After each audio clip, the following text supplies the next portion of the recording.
बिस्मिल्लाहिर्रहमानिर्रहीम। मेरे अज़ीज़ दोस्तों, आप सबको नाग TV4 पर खुश आमदीद।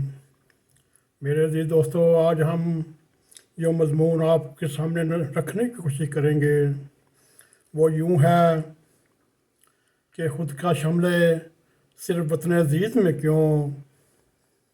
अगर तिरही तौर पर देखा जाए, अफ़गानिस्तान के हमसाया ममालिक यूँ हैं, जनूब मशरक़ में पाकिस्तान, मगरब में ईरान, शमाल मशरक़ में चीन, शमाल में तुर्कमानिस्तान, तुर्कस्तान, उज़्बेकिस्तान और अफ़गानिस्तान के अपने गिरदोनवा के ममालिक के साथ नहायत कदीमी तारीख़ी, मजहबी और सकाफ़ती तल्लुकात पाए जाते हैं।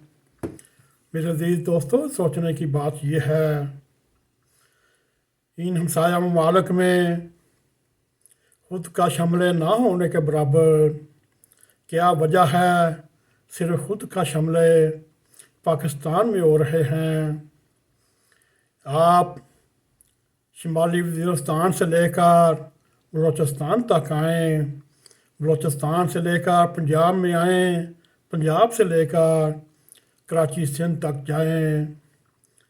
ये इंतहा पसंद दंडनाते फिर रहे हैं और हमें ये समझ नहीं आ रहा कि आखिर पाकिस्तान में ही क्यों खुदकश हमले हो रहे हैं। मेरी चाहे वो मिलिट्री इस्टेब्लिशमेंट हो, चाहे सिविल इस्टेब्लिशमेंट हो, चाहे अदालती इस्टेब्लिशमेंट हो, उनमें जो पॉलिसी साज इदारे हैं, अफराद हैं, उन्होंने कभी ये सोचा है पाकिस्तान में या वतन अज़ीज़ में खुद का हमले क्यों हो रहे हैं। क्या इसकी वजह यह है कि हमारा हमसाया बहुत ही हमारे करीब है और हमारे हमसाए के लोग दोनों सरहदों के आर पार रहते हैं, मगर किसी ने आज तक इस फितने के बारे में सोचा भी है। ये पॉलिसी साजदारों के लिए एक लम्हा फ़िक्र है, जो उनकी पॉलिसी साज हैं उनसे किस जगह ये गलती हुई कि अब ये कंबल की तरह हमें नहीं छोड़ रहा, हम तो कंबल को छोड़ रहे हैं।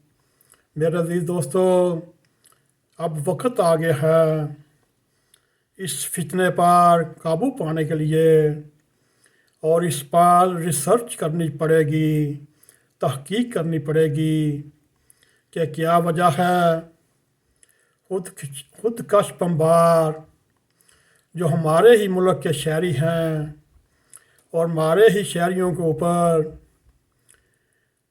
बम्बों के साथ क्यों हमलावर हैं। कभी ये पॉलिसी साजदारों ने ये सोचा है,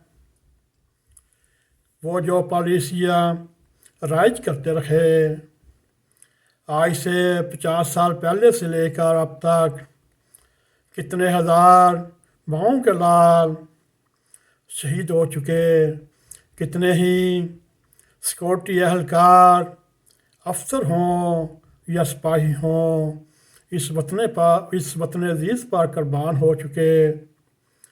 क्या उन पॉलिसी साजदारों ने इस सिलसिले में कोई शोबा कायम किया जिसमें यह रिसर्च की जाती ये फितना हमारे गले क्यों पड़ रहा है और इस फितने का नासूर को ख़त्म करने के लिए हमें तेज़ रफ्तार लाज तजवीज़ करना पड़ेगा।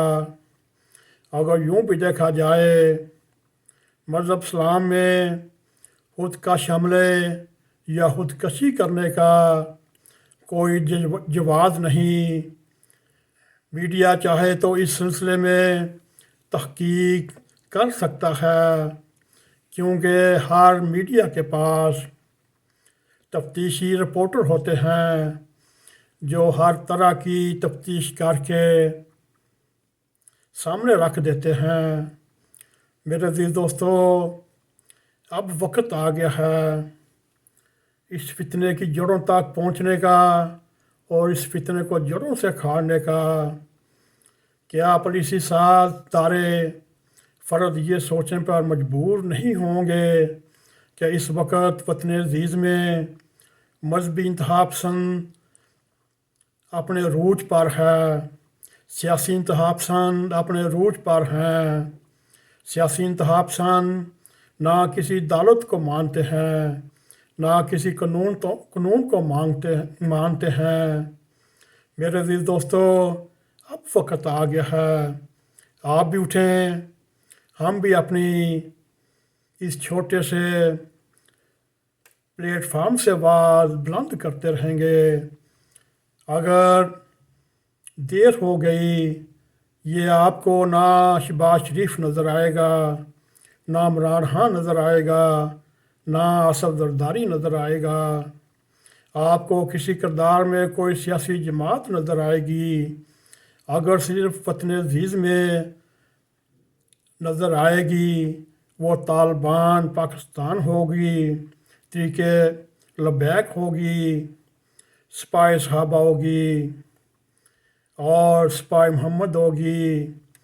پھر ان کے سامنے ریاست کا کیا حال ہوگا، وہ ذرا سوچ کر بتائیے ہمیں یا اپنے کمنٹ سے آگاہ کریں۔ اس صورتحال میں ریاست کو کیا کرنا چاہیے، کیا نہیں کرنا چاہیے، ہمیں آپ کے کمنٹس کا انتظار رہے گا۔ اگر آپ کو ہماری یہ ویڈیو پسند آئے، اس کو لائک بھی کریں، اس کو شیئر بھی کریں اور کمنٹ سیکشن میں جا کر ضرور اپنے خیالات کا اظہار کریں تاکہ ہم اس کے مطابق ارباب اختیار کو توجہ دلا سکیں، اور اس کے ساتھ ہی ناک ٹی وی 4 کو سبسکرائب کریں اور جاتے جاتے بیل آئیکن کو ضرور کلک کریں تاکہ ہماری تازہ تازہ ویڈیو آپ تک پہنچ رہیں۔ میرے دوستو، اس مضمون پر ذرا ٹھنڈے دل سے غور کریں، اس فتنے کا کیا حل ہو سکتا ہے۔ ہم آپ کے کمنٹس کا انتظار کریں گے۔ اسی کے ساتھ ہمیں اجازت دیں۔ السلام علیکم ورحمۃ اللہ وبرکاتہ۔